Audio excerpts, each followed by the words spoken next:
আপনি আপনার স্ত্রীর কাছে বসে আছেন, একটা ফুরফুরে মনে, আনন্দ চিত্তে স্ত্রীর সাথে আলাপ করছেন, তার সাথে আপনি ভাব আদান প্রদান করছেন, আল্লাহর আরশ পর্যন্ত খুশি হয়ে যায়।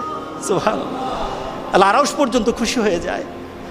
যতক্ষণ পর্যন্ত আপনি এইভাবে আপনার স্ত্রীর সাথে কথা বলতে থাকেন, স্ত্রীর কাছে বসা থাকেন, আপনার আমলনামার মধ্যে সওয়াব লিখতে থাকে। রাসূল পাক সাল্লাল্লাহু আলাইহি সাল্লাম এই কথা বলার পর এক সাহাবী বললেন, ইয়া রাসূলুল্লাহ, স্ত্রীর সাথে একসাথে শুবো, একসাথে ঘুমাবো, একসাথে খাবো, একসাথে তাকে আদর করব, এটা কি সওয়াবের কাজ হতে পারে? রাসূল পাক সাল্লাল্লাহু আলাইহি সাল্লাম বললেন, আচ্ছা তোমার স্ত্রীকে না নিয়ে তুমি যদি আরেকজন স্ত্রীর কাছে বসে থাকো, আছে কি না? আছে কি না? মজাই লাগে, উনিও খাইবেন, রেডি থাকেন। তুমি অন্য কোনো স্ত্রীর পাশে বসে বসে ফিস ফিস ফিস ফিস করলা, মজাই লাগবে, তবে মনে রেখে দিও তোমার আমলনামার মধ্যে জেনার গুনাহ লেখা হবে। তুমি যতক্ষণ তোমার স্ত্রীর কাছে বসা থাকবে, জান্নাতের দরজাগুলি তোমার জন্য খোলা আরম্ভ হয়ে যাবে।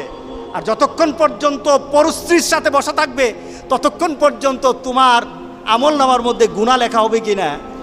সাহাবাই কেরাম বলেন, ইয়া রাসূলুল্লাহ, অন্য স্ত্রীর সাথে বসলে তো গুনাহ তো হবেই, তাহলে তার উল্টাটা তোমার হালাল বউর সাথে বসলে, তোমার হালাল যাকে হালাল করেছো তার সাথে বসলে সওয়াব হয়ে যাবে।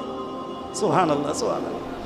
চাষটলে বসতে ভালো লাগে, টিভি দেখতে ভালো লাগে, আরেকজনের ভাবিকে ডেকে ডেকে মুখের মধ্যে পানি এনে দেয়, ভাবি কেমন আছেন, বউকে বলো না, বউ তুমি কেমন আছো।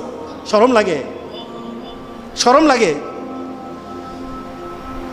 রাসূল পাক সাল্লাল্লাহু আলাইহি সাল্লাম বললেন যে বিয়ের মাধ্যমে স্বামী এবং স্ত্রী, ছেলে এবং মেয়ের যৌনতাকে পবিত্র করা হয়। সুবহানাল্লাহ, সুবহান, কত সুন্দর কথা। স্ত্রীকে হেফাজত করা হয়, এই মেয়েকে সমাজের বিভিন্ন ধরনের খারাপ লুলুপ দৃষ্টি থেকে একটা মেয়েকে বাঁচানো হয়। কারণ একটা মেয়ে যখন একটা ছেলের আন্ডারে হালালভাবে বৈধ হয়ে যায় বিয়ের মাধ্যমে, তখন আর এই মেয়ের দিকে কেউ খারাপ দৃষ্টি দেয় না। কি বলেন? দেয় না। দেখুন ইসলাম কি বলছে, রাসূল পাক সাল্লাল্লাহু আলাইহি ওয়াসাল্লাম কিভাবে ব্যাখ্যা করছেন। রক্ষণাবেক্ষণ হয় মেয়েটাকে রক্ষণাবেক্ষণ করা হয়।